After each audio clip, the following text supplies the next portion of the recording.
ગુજરાતમાં સ્થાનિક સ્વરાજ્યની ચૂંટણીને હવે 2 દિવસ બાકી છે. એ પહેલાં કેન્દ્ર લેવલે આમ આદમી પાર્ટીને અત્યાર સુધીનો સૌથી મોટો ઝટકો લાગ્યો છે. રાઘવ ચડ્ઢા સહિત 7 સાંસદોએ આમ આદમી પાર્ટીમાંથી રાજીનામું આપી અને ભાજપનો ખેસ પહેરી લીધો છે. આમ આદમી પાર્ટી માટે આ ખરેખર એક જબરજસ્ત મોટો ઝટકો છે. તો આના વિશે તમારી સાથે વાત કરીશ. મારું નામ રાજેશ શાહ છે અને તમે જોઈ રહ્યા છો ગુજરાતના સૌથી મોટા ડિજિટલ ન્યૂઝ પ્લેટફોર્મ ખબર છે .com. રાઘવ ચડ્ઢાને 2 એપ્રિલે જ્યારે રાજ્યસભાના ઉપનેતા પરથી આમ આદમી પાર્ટીએ હટાવી દીધા ત્યારથી જ એવી ચર્ચા હતી કે રાઘવ ચડ્ઢા ગમે ત્યારે ભાજપમાં જોડાઈ શકે છે. શુક્રવારે રાઘવ ચડ્ઢાએ દિલ્હીમાં એક પ્રેસ કોન્ફરન્સ કરી અને જાહેરાત કરી કે એમની સાથે ટોટલ 7 રાજ્યસભા સાંસદ છે એ આમ આદમી પાર્ટી છોડી અને ભાજપમાં જોડાઈ ગયા છે. એમણે જે નામ આપ્યા છે એમાં એક સંદીપ પાઠક છે, એક રાજેન્દ્ર ગુપ્તા, વિક્રમ સાહની, સ્વાતિ માલીવાલ, હરભજનસિંહ, અશોક મિત્તલ અને રાઘવ ચડ્ઢા પોતે. નવાઈની વાત એ છે કે રાજ્યસભાની અંદર આમ આદમી પાર્ટીના 10 સાંસદો છે, એમાંથી 7 પંજાબના છે અને 3 દિલ્હીના છે. હવે જે ટોટલ 10 છે એમાંથી આ 7 નામ કીધા. એ ઉપરાંત સંજયસિંહ, બલવીરસિંહ સાચેવાલ અને એનડી ગુપ્તા, આ ટોટલ 10 સાંસદો છે.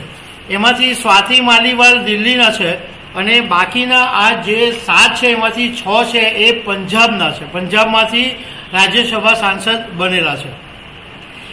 બીજી નવાઈની વાત એ છે કે રાઘવ ચડ્ઢાની જગ્યાએ જેમને આમ આદમી પાર્ટીએ ઉપનેતા તરીકે જાહેર કરી એમને મૂકેલા હતા એ અશોક મિત્તલે પણ રાજીનામું આપી દીધું.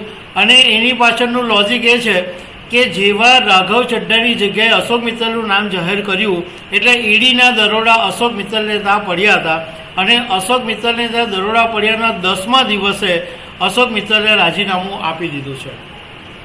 હવે આ જે બધાએ રાજીનામું આપ્યું એની પાછળનું એક લોજિક એ પણ માનવામાં આવે છે કે આવતા વર્ષે પંજાબની અંદર વિધાનસભાની ચૂંટણી છે અને ભારતીય જનતા પાર્ટીનું ત્યાં આગળ ખાસ વજૂદ નથી, ખાસ પ્રભુત્વ પંજાબની અંદર નથી. અને અત્યારે આમ આદમી પાર્ટીની સરકાર છે અને ભગવંતસિંહ માન મુખ્યમંત્રી છે. એટલે પંજાબની અંદર મોટો ખેલ પાડવા માટે આ બધા મોટા માથા જે છે આમ આદમી પાર્ટીના એમને તોડી નાખવામાં આવ્યા છે. હવે રાઘવ ચડ્ઢાએ પ્રેસ કોન્ફરન્સમાં જે વાત કરી એ હું પહેલાં તમને કહી દઉં તો એમણે કીધું કે છેલ્લા કેટલાક વર્ષોથી મને એવું લાગતું હતું કે હું એક ખોટી પાર્ટીમાં સાચો વ્યક્તિ છું અને એથી આમ આદમી પાર્ટીથી દૂર થઈ ગયો છું અને હવે જનતાની નજીક જઈ રહ્યો છું. રાઘવ ચડ્ઢાએ પોતે એમ પણ કીધું કે હું આમ આદમી પાર્ટીનો સ્થાપક સભ્ય હતો અને હું જ્યારે જોડાયો ત્યારે હું પ્રેક્ટિસિંગ સીએ હતો.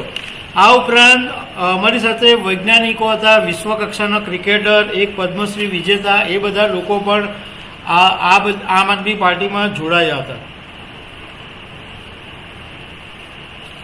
એમણે રાઘવ ચડ્ઢાએ કીધું કે જે આમ આદમી પાર્ટીને મારી યુવાનીના 15 વર્ષો મેં આપ્યા એ પાર્ટી મૂલ્ય અને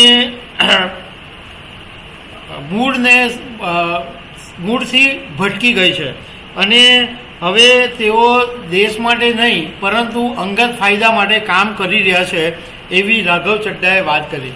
હવે જેવા સમાચાર પ્રસરી ગયા એટલે તરત જ આમ આદમી પાર્ટીના નેતા સંજય સિંઘે એક પત્રકાર પરિષદ કરી અને એની સાથે આમ આદમી પાર્ટીના નેતા અનુરાગ ઢાઢા બી હતા.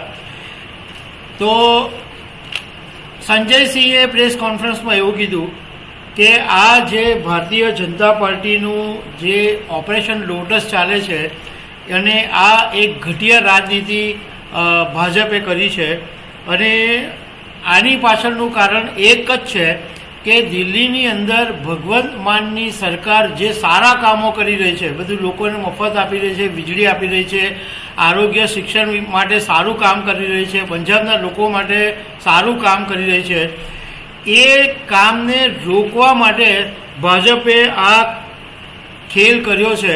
પણ આ સાતેય સાંસદો જેમણે આમ આદમી પાર્ટી છોડીને ભાજપના ખોળામાં બેસી ગયા છે, એમને પંજાબની જનતા ક્યારેય પણ માફ નહીં કરે.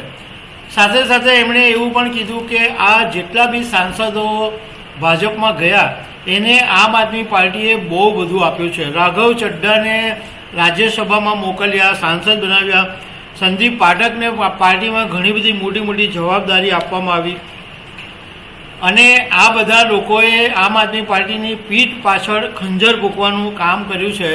અને જે લોકોએ આ બધો ખેલ કર્યો છે, ઓપરેશન લોટસ કર્યું છે, એ લોકોને પણ પંજાબની જનતા માફ નહીં કરે એવું એમણે કીધું છે. હવે જે અરવિંદ કેજરીવાલે પણ એક ટ્વીટ કર્યું અને એવું કીધું કે બીજેપીએ ફરી પંજાબની જનતાની સાથે ધક્કા કિયાનો મતલબ એવો થાય છે કે દબાણ કરવું. એટલે પંજાબના લોકોની પર આ રીતના દબાણ કર્યું છે એવું અરવિંદ કેજરીવાલે કીધું છે. એટલે હજુ જે દિલ્હીના 2 સાંસદો છે, સંજયસિંહ અને એનડી ગુપ્તા, એ નથી ગયા અને એક પંજાબના છે બલવીરસિંહ સાચેવાલ. તો આ 3 હજુ નથી ગયા. પણ જે પ્રમાણે રાઘવ ચડ્ડાએ વાત કરી છે કે બાકીના લોકો પણ આવશે. હવે એક વાત સમજવા જેવી છે કે તમારા મગજમાં એવો પ્રશ્ન થાય કે રાજ્યસભા સાંસદ તરીકે જો એમણે આમ આદમી પાર્ટીમાં હતા અને હવે ભાજપમાં ચાલ્યા ગયા તો એમનું રાજ્યસભા સાંસદનું પદ રહેશે કે નહીં રહેશે. તો ભારતીય બંધારણનો એક એવો નિયમ છે કે 2/3 લોકો એક પાર્ટીમાંથી જાય તો એમની સામે દલ બદલી એટલે એન્ટી ડિફેક્શનનો જે કાયદો છે એ લાગતો નથી. એનો મતલબ એમ છે કે જેટલા બી આમ આદમી પાર્ટીના 7 સાંસદો રાજ્યસભામાં છે એ રાજ્યસભાના સભ્ય તરીકે જ રહેશે, પણ પાર્ટી બદલાઈ જશે. એટલે હવે એ લોકો ભાજપના રાજ્યસભાના સાંસદ તરીકે કહેવાશે. હવે આ જે રાજ્યસભાનો જે કાર્યકાળ હોય છે એ 6 વર્ષનો હોય છે. હવે રાઘવ ચડ્ડાનો જે કાર્યકાળ છે એ 9 એપ્રિલ 2028 પૂરો થાય છે. એ સિવાયના બાકીના જે 6 છે એમનો પણ બાકીના 5 છે એમનો પણ 9 એપ્રિલ 2028ના દિવસે પૂરો થાય છે. સંદીપ પાઠક, અશોક મિત્તલ, હરભજનસિંહ, વિક્રમ સાહની, રાજેન્દ્ર ગુપ્તા, આ બધાનો કાર્યકાળ 9 એપ્રિલ 2028 પૂરો થાય છે.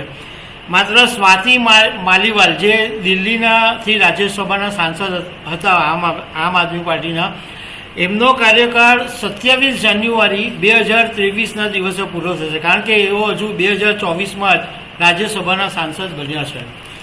હવે આ જે નિર્ણય લેવાયો છે એ દિલ્હી લેવલે, કેન્દ્ર લેવલે લેવાયો છે, પરંતુ એની જે ઇફેક્ટ છે એ સ્થાનિક સ્વરાજ્યની ચૂંટણી પર બી પડી શકે છે. કારણ કે અત્યારે ગુજરાતમાં સુરત મહાનગરપાલિકાઓ સહિતની જે સ્થાનિક સ્વરાજ્યની ચૂંટણીમાં છે એમાં આમ આદમી પાર્ટીને મોટો ઝટકો મળી શકે છે. કાર્યકરોના મોરલ ડાઉન થઈ શકે છે. આમ આદમી પાર્ટી વિશેની જે વિચારધારા છે એ પણ લોકોની બદલાઈ શકે છે. તો આમ આદમી પાર્ટી માટે કદાચ આ અત્યાર સુધીનો સૌથી મોટો ઝટકો છે. તો દર્શક મિત્રો, આવી અનેક વાતો સાથે અમે તમને મળતા રહીશું. આભાર.